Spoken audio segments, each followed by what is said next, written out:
Hey everybody, welcome back to BobkeTV time once again for the Broom Wagon. Quite a bit of ground to cover this week. The good, the bad, and the ugly from a tremendous amount of racing. Of course, the neutral zone news. Got plenty of neutral zone news items to get to. Women's Tour de France canceled, etc. And the Musings. Team Sky, from the frying pan into the fire. And of course, tweet of the week, all of that coming up next on the Broom Wagon.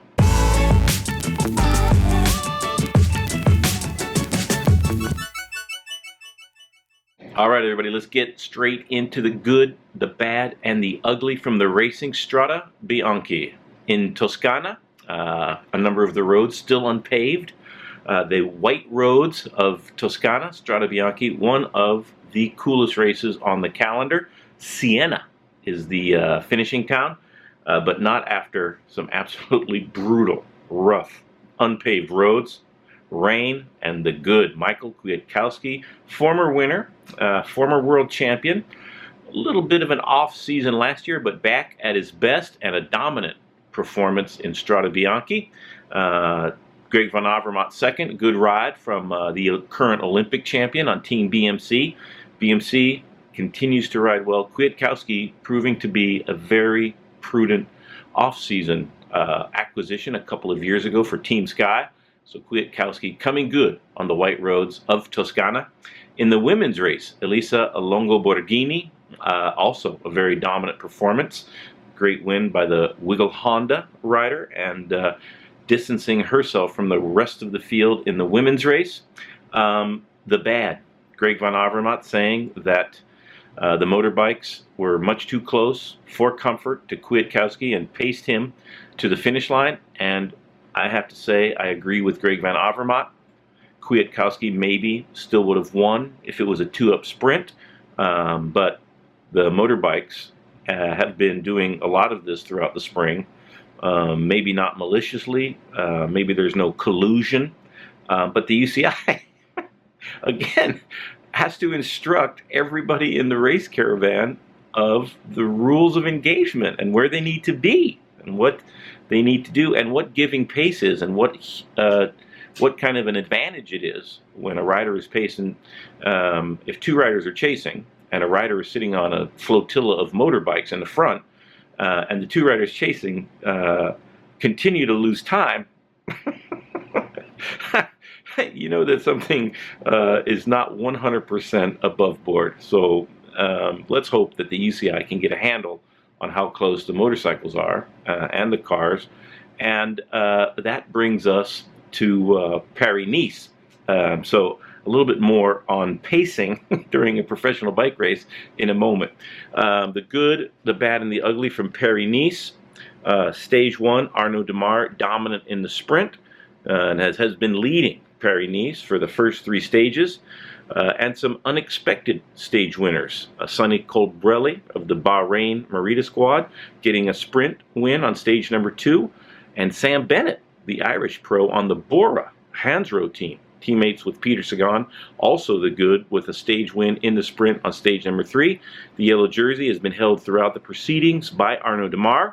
Tomorrow is the TT, and things will change dramatically in the overall standings after that.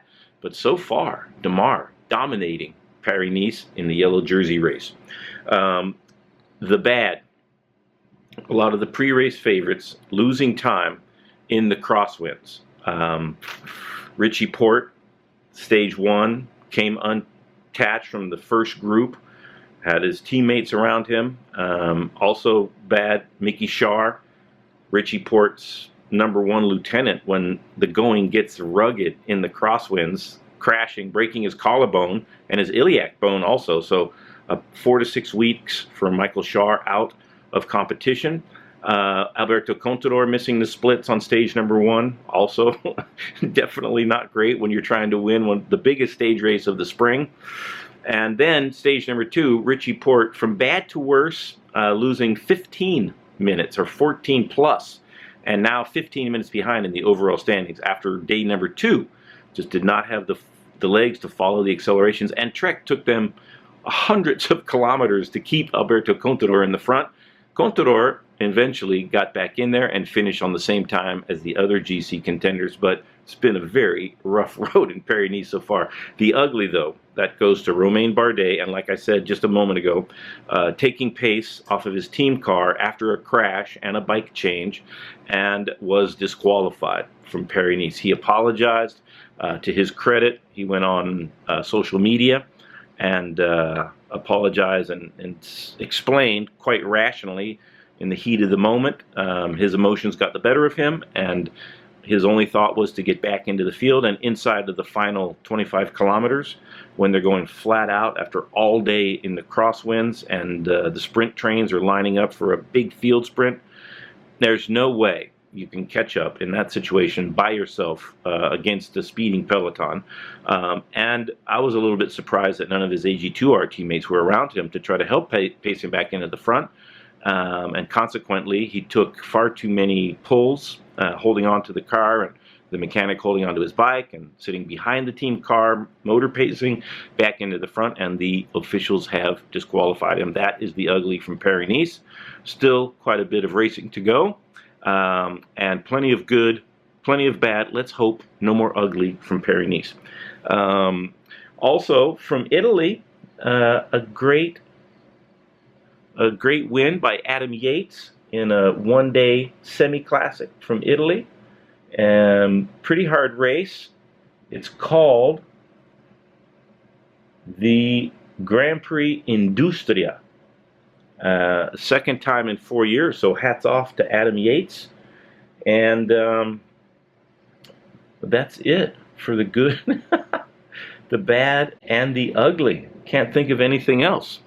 The racing season is well underway, full steam ahead, and it's going to be a great year of racing. And hopefully I can keep everybody up to speed on BobkeTV in the weeks and months to come. All right, everybody. Up next, the Neutral Zone News.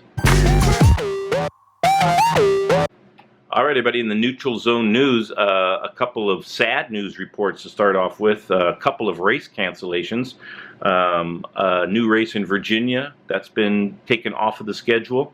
And really, unfortunately, the women's Tour de France, which I've been advocating since I started commentating on TV, that the women should also have a Tour de France where they race for the yellow jersey, whether it's a stage race, and whether it's 2 days or 3 days, 3 stages, 2 days, women also should be able to compete. And for the women not to be able to race for that is inexcusable for the sport of cycling. And now that the women's Tour de France, that's been canceled because of a conflict in scheduling with the UCI, and the UCI unable to find a spot for the women's Tour de France is so pitiful.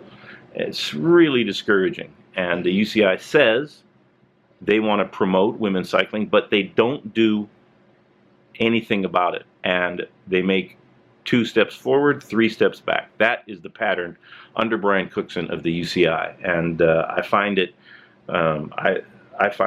embarrassing for our sport. And Brian Cookson, if you're listening, I'm sure you've turned off my videos many weeks ago, but this is important. This is critical to the health of our sport, and ignoring 50% of the participants and the consumers of any sport is a disastrous way to guarantee the future of that sport. So I hope that the UCI can find a compromise and have a women's edition, and that way the sport will continue to grow, attract new viewers into new marketplaces, and provide at least some steps in the direction of equality that is beneficial to every single person that follows cycling. All right. In the good news of the Neutral Zone, the Colorado Classic is back, and they're going to have a music festival along with it, and one of my favorite bands is going to be playing there. I'm going to be there with bells on, dancing until the cows come home. Death Cab for Cutie. I love Death Cab for Cutie, so I love saying that name. I love listening to their music, so to see them live during the Colorado Classic will be great. women's race included in that also. So looking forward to this summer in Colorado. And next up, everybody, the Musings, and it's a doozy. All right. Musings up next. All right, everybody, now it's time for the Musings, and it's been the worst week in the history of the Sky Team since the zero tolerance policy was initiated. Does anybody remember that?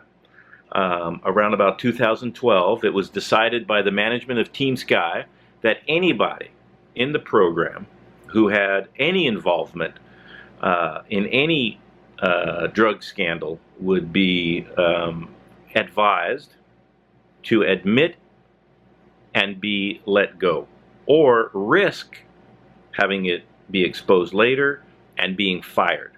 So a bit of a Faustian bargain offered up to the team management led by Dave Brailsford, to the staff under the blanket term zero tolerance policy. So if anybody out there thinks that Dave Brailsford himself has run afoul of the zero tolerance policy, considering the headlines from the last week, raise your hand, and I would be one of them. It's his policy, so let's go over a few of the things that have been revealed in the last few days. UKAD has launched an investigation. They don't believe that the Ziploc baggie that was delivered to Bradley Wiggins at the end of the 2011 Dauphiné contained an over-the-counter decongestant that is available on just about any pharmaceutical outlet in France, which there are many thousands of those. That was a pretty damning indictment by UKAD. That is an ongoing investigation, and the findings of their investigation should be coming to light soon, within the next few days, if we are to believe. This is probably the best one of all. The team doctor for Team Sky received a shipment of testosterone patches at the Manchester Velodrome in 2011, and claims, and I want everybody to write in and tell me whether or not you believe the claim that the doctor said they were delivered to the wrong address.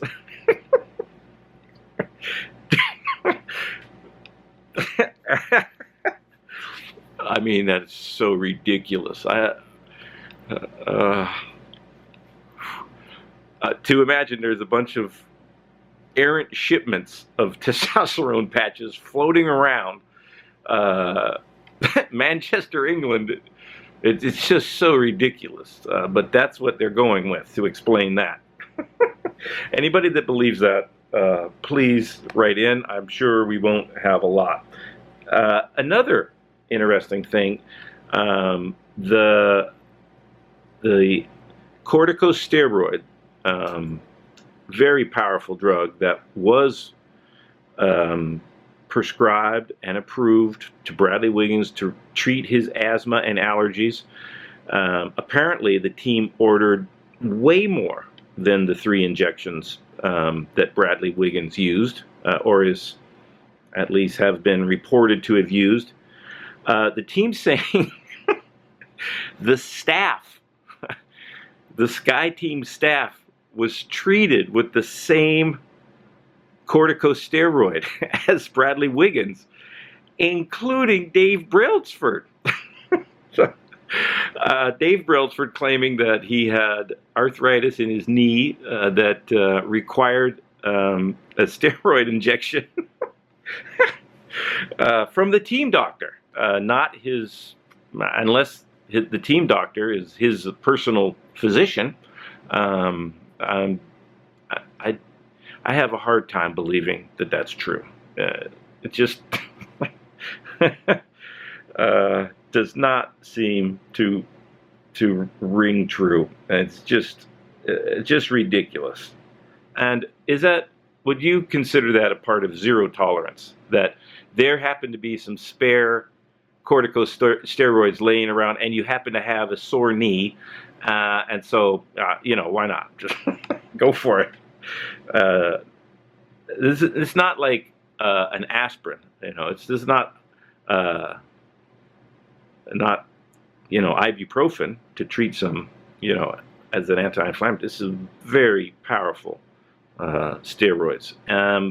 Riders have come out recently saying that it's a huge difference in your performance, including Thomas Dekker, saying that the exact same corticosteroid his team used, and he said he was able to lose 2 or 3 kilos and have the same power. So that's when you're talking about microscopic differences, marginal gains. That is on the other side of cheating, as far as I'm concerned. And to think that this drug is used to treat the staff, it's just absolutely ridiculous. So all of these things coming to light, and I said previously in the Musings that Dave Brailsford has to remove himself as a manager of Team Sky.